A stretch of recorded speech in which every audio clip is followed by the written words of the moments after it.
Imagine striking a chisel 60 times a minute for 10 hours a day without missing your mark by a fraction of a millimeter. One bad strike and the file is ruined. This is the lost art of the file cutter. In an era before CNC machines, the bite of a file didn't come from a computer program. It came from the muscle memory of a master craftsman. Watch closely, because this level of manual dexterity has almost completely vanished from the modern world. In the environment of the old textile and small iron industry of the Bergisches Land, which is characterized to this day by the division of labor putting out system, there was hardly a village without closer relations with the centers on the Wupper. Here in Wermerskirchen, according to a census of 1833, over 500 home-based looms were in operation for the firms in Barmen and Elberfeld. The town, which developed around the present-day city church with its Baroque spire, lies on Cologne Street, an old trade route leading from the Rhine plain across the Bergisches Land to Westphalia. The home weaving mills in Wermerskirchen had specialized in the production of Siamese cotton, ribbons, and braids.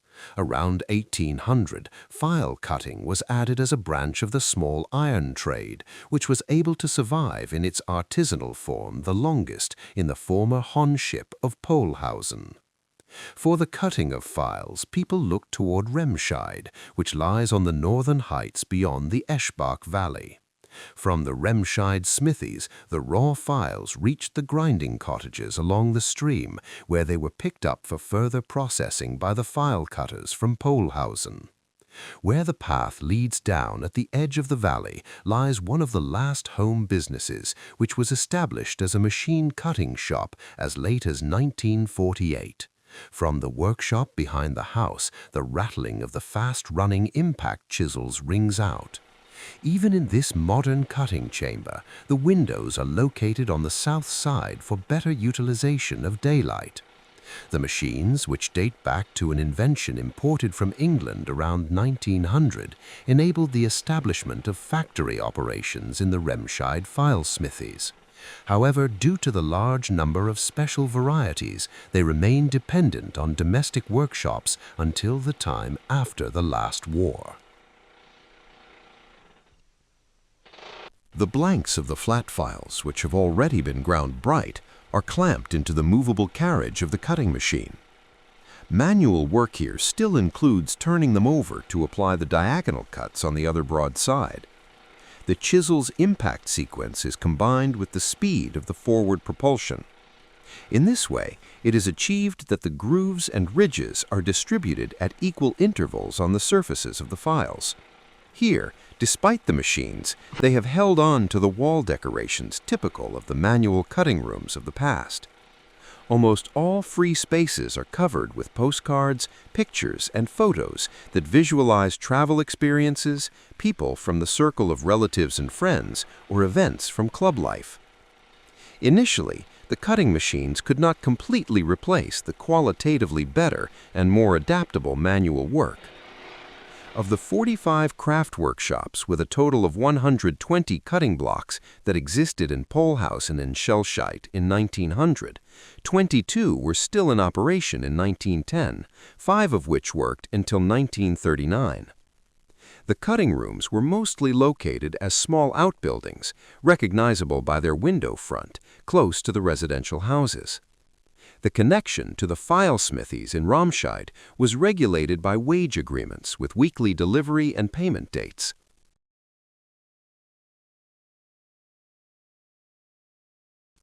An elongated basket was used as a means of transport, the so-called Leerwemmenken, which held 6 dozen blanks for smaller files.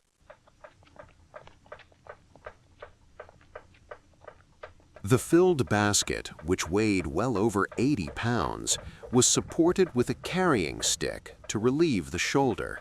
This cutting chamber, equipped with 4 cutting blocks, was in operation until 1960. To demonstrate the working procedures, the last manual file cutters have gathered here once again.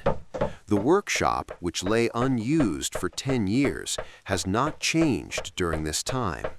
After the filming, it was transferred with all its equipment to the Rhenish Open Air Museum in Kammern.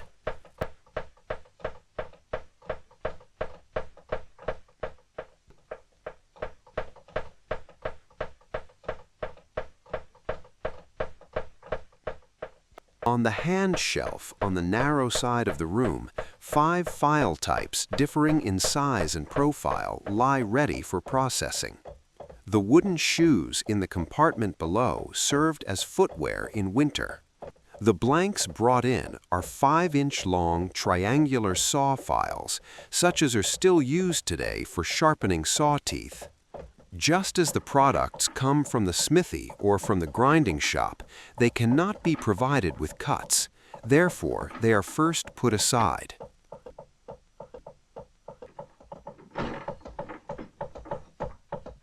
The hammers of the file cutters, which differ in weight between 250 grams and 7 pounds, all have short handles curved forward. Immediately behind the continuous workbench at the window front, the cutting blocks made of oak trunk wood are embedded 70 centimeters deep into the earth. Parallel to the rear wall, the grindstone is mounted at the back. It was taken over from a cottage in the Eschbach Valley when it was worn down to a diameter of 1.20 meters and could no longer be used there. The file cutters sit during their work with spread thighs on a 3-legged stool so that they can move very close to the cutting block. With the iron block firmly embedded in the wood at the top, which is referred to as a melt, it serves as an anvil. All blanks must be prepared for processing in the file cutting shop. With saw files, one first scrapes off the edges, which are not always forged perfectly straight, using a scouring file. For this purpose, the so-called hippen pole is clamped into the vise here. It consists of a 2-armed leaf spring which carries a movable piece of wood in its center as a support for the file tip. Between the vise clamps, it ends with beak-like jaws for clamping the file tang or amel.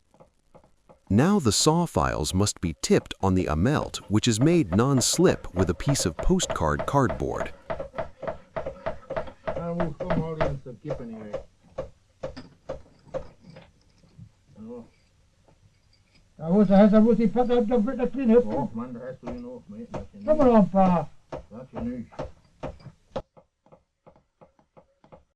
When their edges have been oiled with the grease leather, they can be laid out in pairs and held tight with the help of the tension strap. Wenn Ihre Kanten mit dem Schmähleder geölt sind, können sie paarweise zurechtgelegt und mit Hilfe des Spannriemens festgetreten werden. The edge of the small, broad chisels is so hard that one can strike sharp notches into the file steel with it. For tilting or breaking the edges, the smallest hammer is used. The impact force is sufficient to provide the narrow ridges with fine cuts, even though the files have not yet been softened.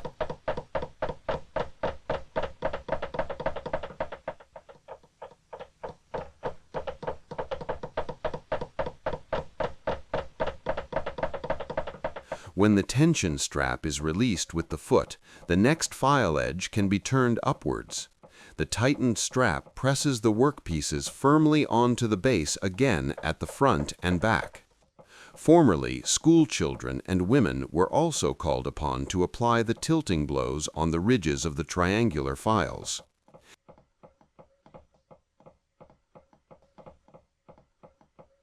In the afternoons, they prepared the blanks in this way, which were then finished by the men by the next day. The work in the cutting chambers in the family businesses was closely connected with domestic life. Before the surfaces can be provided with cuts, all raw files must be annealed or softened.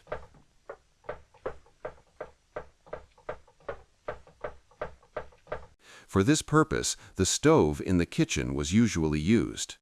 Unlike the heat used for hardening wrought iron, soft annealing depends on a slow heating to a red glow.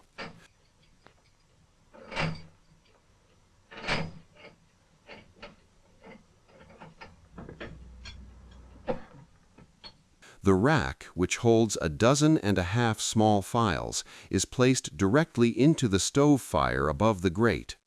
During annealing, which takes up to half an hour, the file steel loses its brittleness so that the cuts can be applied better.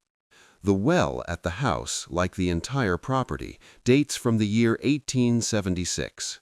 A discarded grindstone which supports the well house serves as the shaft cover. Originally, the household, workshop, and stables were supplied with water from here. For their own needs, the file cutters in Polhausen usually maintained a small farm on the side, which was mainly run by the women. Unlike the slate-clad residential part of the house, the barn and the cutting room here are merely boarded up with wood. In a side part of the small workshop building, 1 or 2 cows were formerly housed. The cattle shed was located behind the rear wall of the workroom, where the grindstone is now being put into operation. One of the file cutters has to provide his blunted chisel with a new edge. To get the heavy stone moving with the pedal, which is attached at floor level, 2 men are required. The chisel edge sharpened on the water-moistened periphery of the sandstone wheel is called the wade, bevel. It must be ground on both sides in a narrow strip, which appears bright here, so that the blade tapers to an acute angle. The chisels for producing a coarse file cut are double beveled, meaning the 2 grinding strips have equally large inclinations. Single bevel chisels for fine riffling and asymmetrically. On them, one side is ground more heavily than the other. Experienced file cutters knew how to prepare their cutting instruments so that the sharpness lasted for about 5 dozen files.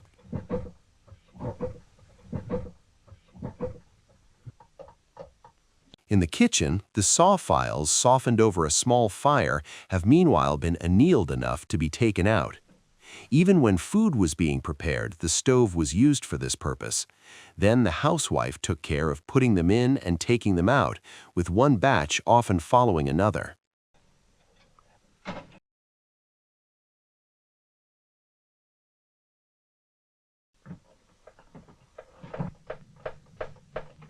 It's important that the soft annealed files cool down slowly. That's why they are placed on the rim of the potbelly stove in the cutting chamber. To prepare for the next step, in which the files must be freed from scale, the crooked wood holder is now clamped into the vise.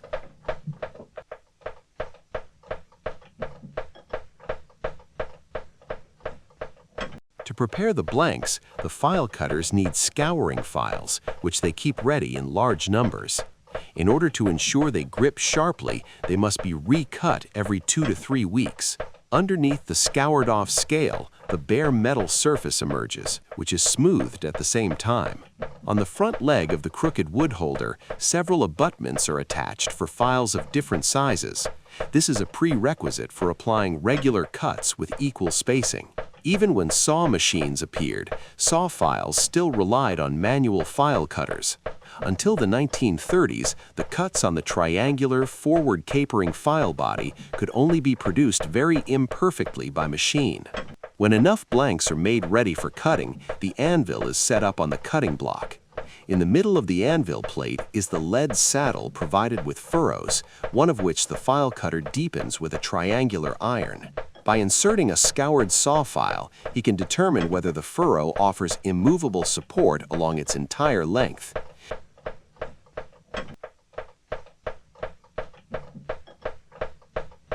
If foreign bodies are in the recess, the tip of a file tang is beaten flat, with which the groove can be cleanly scraped out.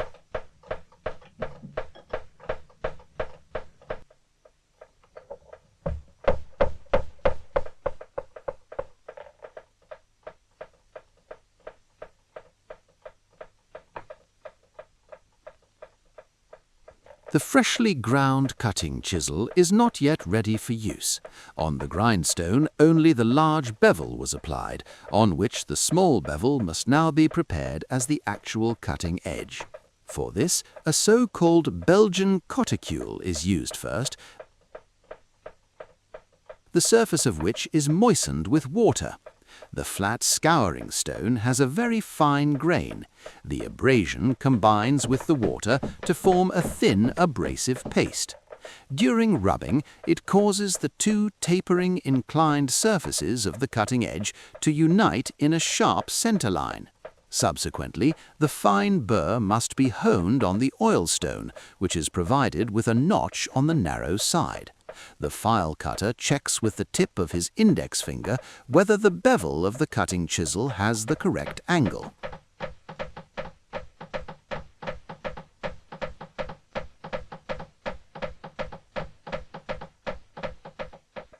At their anvil blocks in front of the window, the file cutters sit closely next to each other in a row during their daily work. Formerly, most had specialized in certain types of files, of which there were an extraordinarily large number of varieties, according to shape, size, purpose, and type of cut. Between the cutting stools and the grindstone, only a narrow passage remains to the shelf on the front wall. Was applied, it is guided over the file in the opposite position. Zigzag lines are thus created between the corrugations of adjacent tracks, which make the round file particularly effective when working on metal surfaces. Although this file cutter has not worked in his trade for 20 years, he has not lost his steady eye and calm hand. The wooden cutting blocks are positioned so that the tough root ends point upwards. A thick layer of bare moss was placed underneath when they were buried in the ground. This results in an imperceptibly springy resistance on the anvil plate, which is intended to help the hammer blows penetrate. The last file cutters in Polhausen come from families who have practiced the profession for several generations. This is the only one who was still active at the time of filming. He had switched to machine cutting in good time, but is in no way inferior to the others in his manual skill. The files being worked on here are 12-inch workshop or square files, which are part of the inventory in locksmith shops, among others. Since simple versions only require flat surfaces to be hewn with straight notches, production could be taken over by machines at an early stage. Here, however, it is a matter of square files with the more complicated cross-cut, consisting of two corrugations placed crosswise on top of each other. Placing a crate as a seat front of the cutting block would have been unthinkable in the past.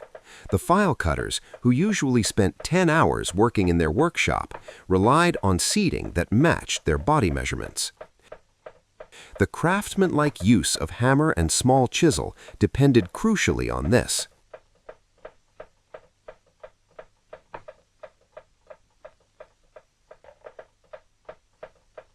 For the almost completed first cut, which is also referred to as the bottom cut, the cutting chisel is tilted from top left to bottom right.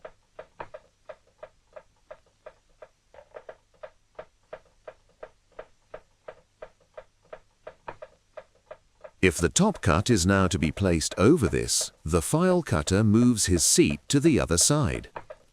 On the pre-grooved file surface, from which the raised burrs have meanwhile been wiped off with a flat file, the chisel is then applied diagonally in the opposite direction. Its cutting edge now points from top right to bottom left. Since the sharp-edged burrs have been removed, the chisel can be pulled back after each blow and pushed forward on the bottom cut to the new ridge. The second cut crosses the first and divides it with narrow lines called shrum. Of the file types with complicated corrugation, hardly more than 6 could be produced per day. Most file cutters possessed enough skill that they could produce all occurring types if needed. The square files are cut on the anvil plate, on which a zinc plate is placed to protect the finished cuts. Here the file cutter smooths the bottom cut. When oil has been applied, he can position the file on the zinc plate. Through the crosscut, countless small teeth are created, which give the prepared square files a particularly sharp bite.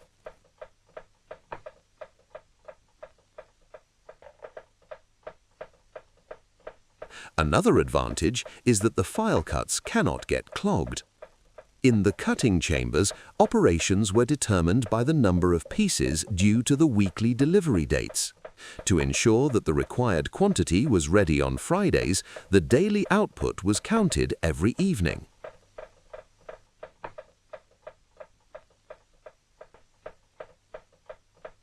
The charcoal dust had to be brushed out of the finished saw files before they could be packed for transport to the manufacturer.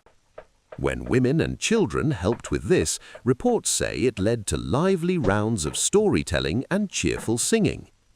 As the files left the workshop, they were by no means ready for use yet. In the factories, the annealed forged steel first had to be re-hardened by heat and a quenching bath. As for all other jobs, there were specialists for this who worked on their own account before the introduction of the factory system in the Bergisches Land region.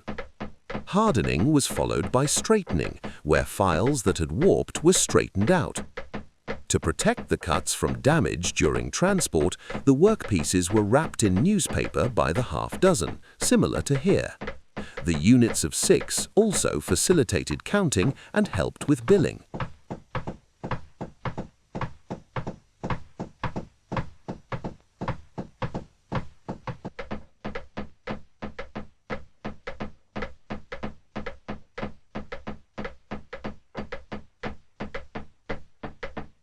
There are 64 packets. That results in 384 pieces, which are placed into the delivery basket.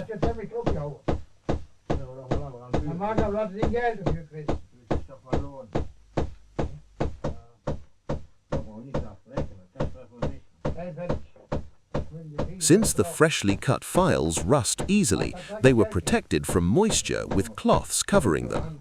The work clothing of the file cutters included the blue apron, which was always taken off for trips outside.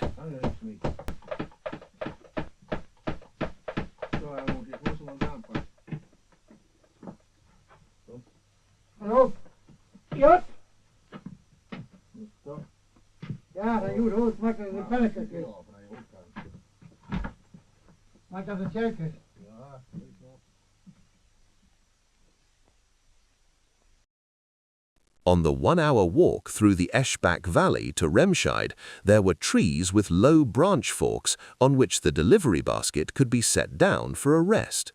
When the file cutters returned to Paulhausen, they brought home not only their wages, but also the work for the following week.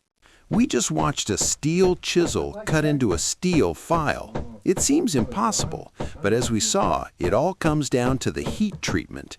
The file was soft then, but it's harder than glass now. For the blacksmiths and metallurgists here, do you think these old high-carbon, water-quenched steels hold an edge better than modern alloys? Or has science finally beaten the old ways? Drop your knowledge in the comments.